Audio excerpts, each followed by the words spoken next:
La teoría neutralista. Introducción. 1. Visiones sobre la variabilidad genética previas a la teoría neutralista.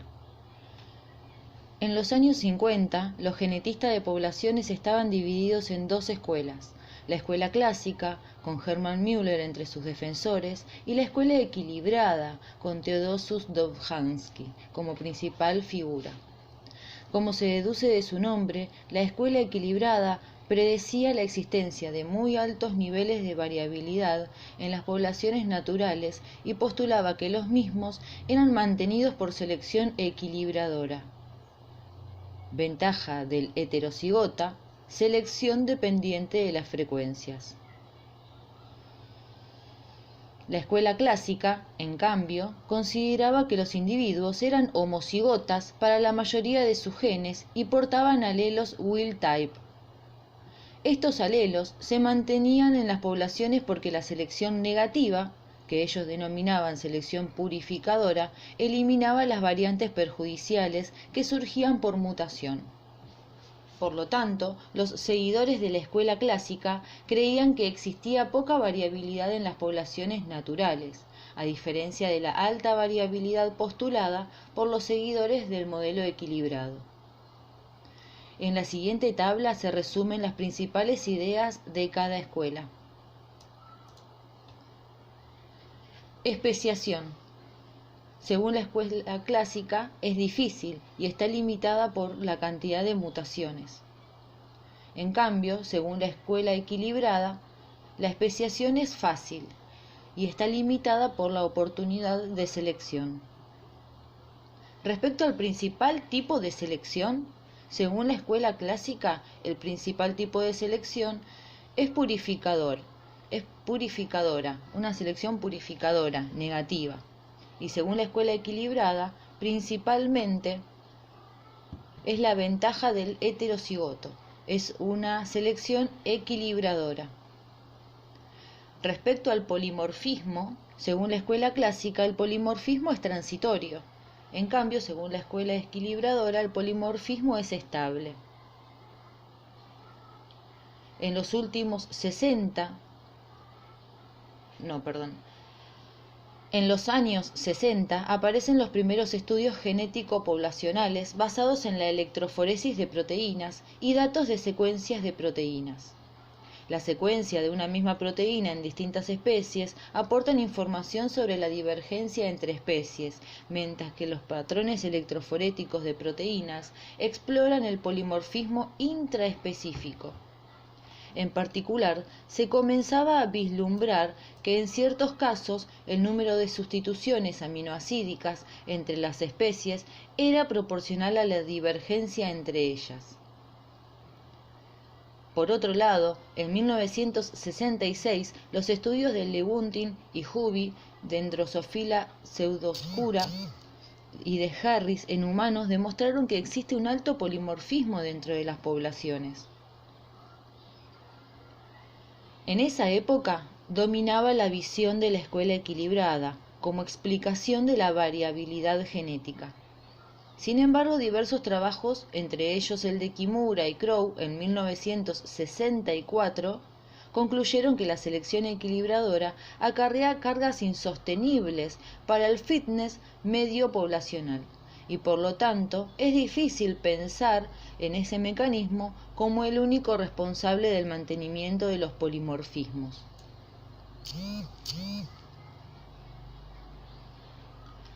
Dos, la teoría neutralista.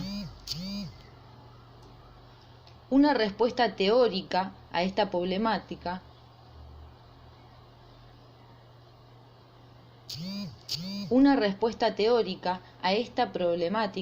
llegó hacia fines de los 60 de la mano del genetista de poblaciones japonés Motoo Kimura, quien hasta ese momento había trabajado bajo el paradigma y los postulados del neodarwinismo. En el año 1967, y en un intento por cambiar la información teórica proveniente de la genética de poblaciones con los datos moleculares que empezaban a generarse rápidamente, comenzó a trabajar con las secuencias aminoácidicas de la hemoglobina y del citocromo C de varias especies de mamíferos.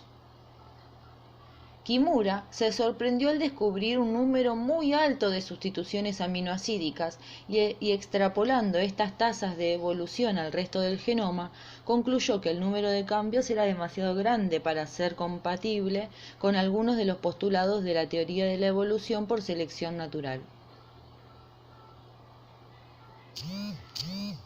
Sobre la base de esta discrepancia, en 1968 publicó su trabajo Evolutionary Rate of the Molecular Level, en el cual estableció los principios de la teoría neutralista de la evolución o teoría del equilibrio mutación deriva génica, la cual sería refinada y perfeccionada en su libro The Neutral Theory of the Molecular Evolution, en 1983.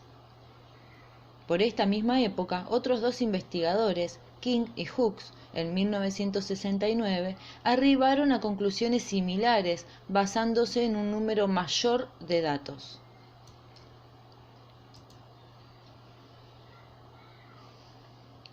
Los principales postulados de la teoría neutralista son los siguientes. La mayor parte de las mutaciones son deleterias. La mayor parte de las mutaciones son deleterias y no tienen efecto sobre el valor adaptativo, son neutras. Las mutaciones deleterias son rápidamente eliminadas de las poblaciones por la selección natural, razón por la cual no contribuyen al cambio evolutivo. Los alelos neutros, en cambio, varían aleatoriamente en frecuencia hasta su fijación o pérdida con el transcurso de las generaciones por efecto de la deriva genética. Esta teoría también es llamada del equilibrio mutación-deriva génica, en referencia a las dos fuerzas predominantes en ella, la mutación como fuente de variabilidad y la deriva como principal responsable del cambio en las frecuencias alélicas. El polimorfismo es otra de las. El polimorfismo es una etapa transitoria entre la fijación de variantes neutras a lo largo de la evolución de las especies. Bajo el modelo de evolución neutral de Kimura, los polimorfismos no son adaptativos, ni se mantienen a través de procesos determinísticos como la selección equilibradora. El tercer punto dice: la tasa de evolución molecular de las mutaciones neutras, es decir, la proporción de mutaciones que se fijan a lo largo del tiempo en la secuencia nucleotídica, es igual a la tasa de mutación neutra. Y hay una fórmula donde está K es igual a UFN, donde K es la tasa de sustitución, U es la tasa de mutación y Fn es la proporción de mutaciones neutras. El cuarto punto dice: el nivel de polimorfismo es una función del tamaño efectivo poblacional y de la frecuencia de aparición de mutaciones neutras o tasa de mutación neutra. La teoría neutralista también permitió hacer predicciones respecto a los patrones de variabilidad molecular esperados en distintas regiones del genoma y en diferentes especies, y proponer nuevas hipótesis para explicar ciertos patrones observados cuando comenzaron a acumularse datos de secuencias, originalmente de aminoácidos y luego de nucleótidos. Entre estas explicaciones y predicciones podemos citar los siguientes puntos.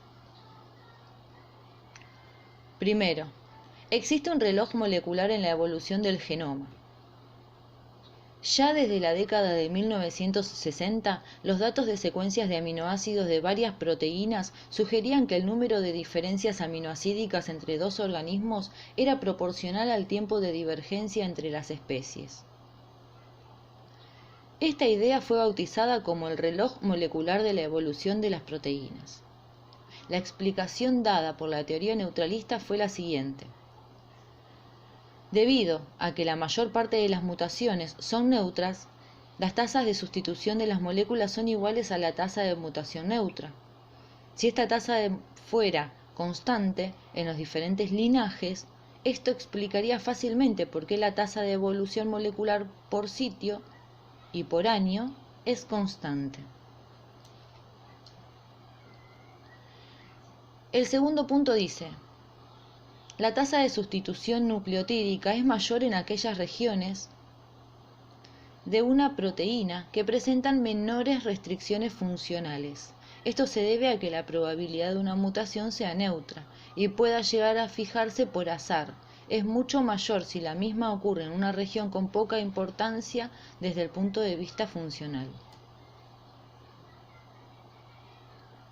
El tercer punto dice: la tasa de evolución en los sitios sinónimos es mayor que en los sitios no sinónimos. En los pseudogenes es mayor que en las regiones codificantes.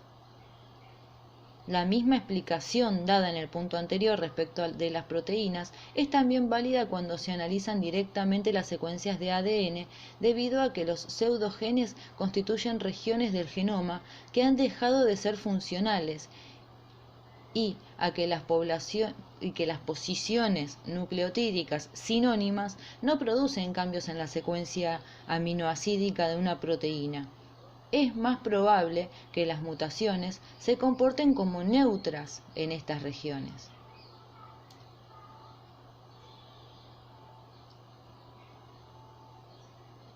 El cuarto punto dice: las poblaciones con mayor tamaño efectivo deberían exhibir mayores niveles de polimorfismo. Bajo el modelo de evolución neutra, el grado de polimorfismo o heterocigosis esperada en una población en equilibrio deriva génica mutacional es igual a 4NEU, donde NE es el tamaño efectivo y U la tasa de mutación neutra. Es por ello que las poblaciones de mayor tamaño deberían tener niveles de variabilidad nucleotídica.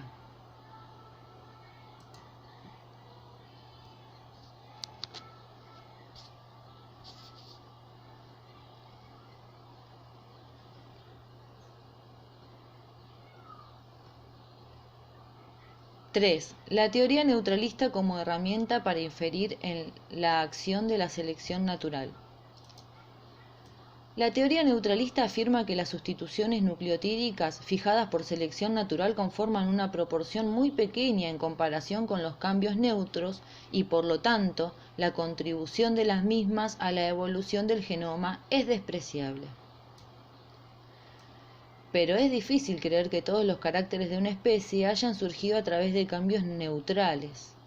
Es muy probable que muchas de las variaciones fenotípicas que hoy observamos a nivel micro y macroevolutivo estén gobernadas por la selección natural, y estos cambios están sin dudas causados por transformaciones en los genes que codifican para dichos caracteres. Por lo tanto, estos genes han estado y aún están sometidos a presiones selectivas. Podemos entonces preguntarnos si es posible utilizar de alguna manera este modelo para determinar si el cambio evolutivo en una región génica ha sido adaptativo, es decir, el resultado de la selección natural, o neutro.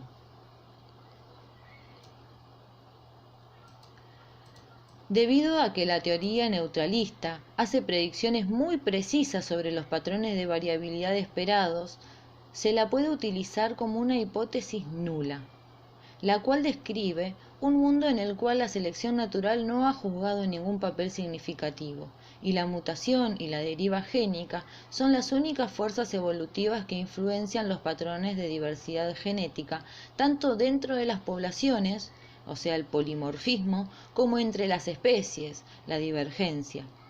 Es posible entonces analizar si los datos de una determinada región genómica se ajustan a un modelo de evolución basados únicamente en la mutación y la deriva génica, mediante alguna prueba de bondad de ajuste. Si nuestras observaciones no pueden ser explicadas por nuestro modelo inicial, podemos rechazar la hipótesis nula de neutralidad y proponer hipótesis alternativas, donde se tengan en cuenta aspectos biológicos no considerados previamente en nuestro modelo. Si un conjunto de datos no se ajusta adecuadamente a las predicciones de la teoría de Kimura, es necesario plantear escenarios alternativos. Siempre es muy importante tener en cuenta que los desvíos de la neutralidad no implican necesariamente la acción de selección natural.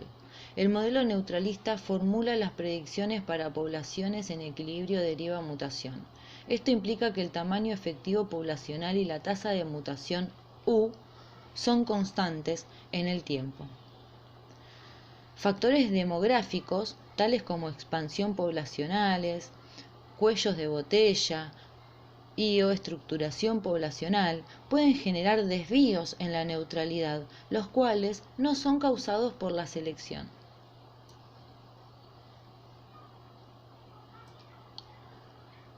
¡4! Estimadores de polimorfismo y divergencia nucleotídica. Antes de hacer una breve descripción de las pruebas propiamente dichas, es necesario definir algunos conceptos básicos con los que trabajaremos. Por ejemplo, sustituciones sinónimas y no sinónimas. Una sustitución es el reemplazo de un alelo por el otro en una población o especie. El término sustitución nucleotídica se emplea para indicar el reemplazo de un nucleótido por otro dentro de un linaje evolutivo a lo largo del tiempo. En regiones codificantes existen sustituciones sinónimas y sustituciones no sinónimas. Supongamos que tenemos una secuencia codificante del gen X de las especies A y B, y que las mismas están alineadas de tal manera de poder comparar codones homólogos. En el codón 23 hay una sustitución nucleotídica no sinónima que implica el reemplazo del aminoácido codificado. En una especie ese codón codifica una glicina y en la otra una alanina. Lo que pudo haber ocurrido es que el linaje de la especie B, de esa segunda posición del codón 23, cambió de G a C, o por el contrario, que el cambio se haya producido en el linaje de la especie A. Igualmente, esta información no es relevante para esta prueba. En cambio, en el codón 24 puede verse una sustitución de tipo sinónima, es decir, que no cambia el aminoácido codificado.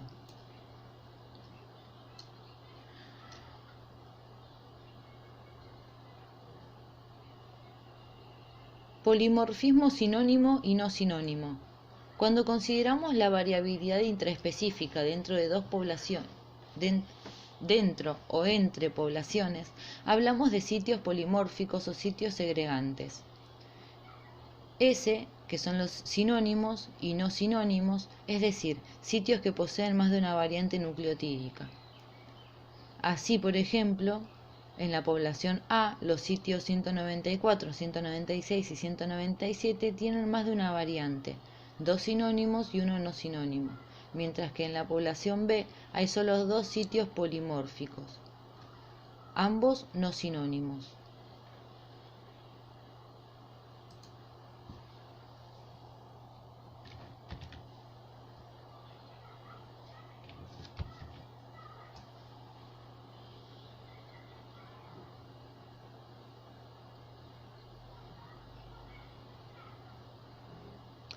Las posiciones 192, 193 y 194 conforman un codón, así como las posiciones 195, 196 y 197. Se han definido varios estimadores del nivel de polimorfismo o de la heterocigosis media poblacional, o OU. Este parámetro es conocido como el parámetro neutralista y es igual a 4NEU,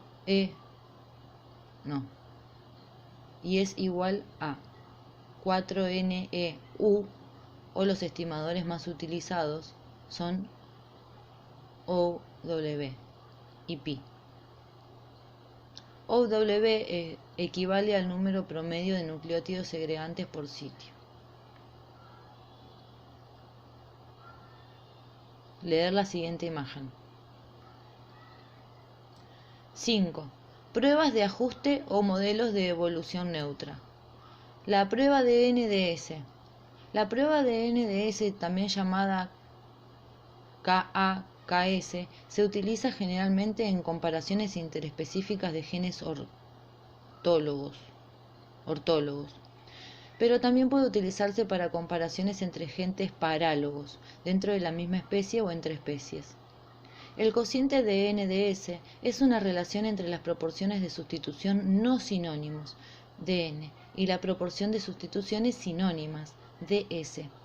En DN se calcula como el número total de sustituciones no sinónimas, N, sobre el número total de sitios no sinónimos, NSS, a lo largo de todo un gen, es decir, para todos los codones. DN se calcula como el número total de sustituciones sinónimas, S, sobre el número total de sitios sinónimos, SS. Las distintas maneras de estimar los valores de N, NSS, S y SS son diversas. Nosotros lo haremos con el procedimiento de Ney y Gojobori. Para obtener los valores de N y de S se procede como en la figura que se muestra a continuación, pero se lo hace para todos los codones del gen. El número total de estos sitios sinónimos SS y los sitios no sinónimos NSS se calcula de la siguiente manera.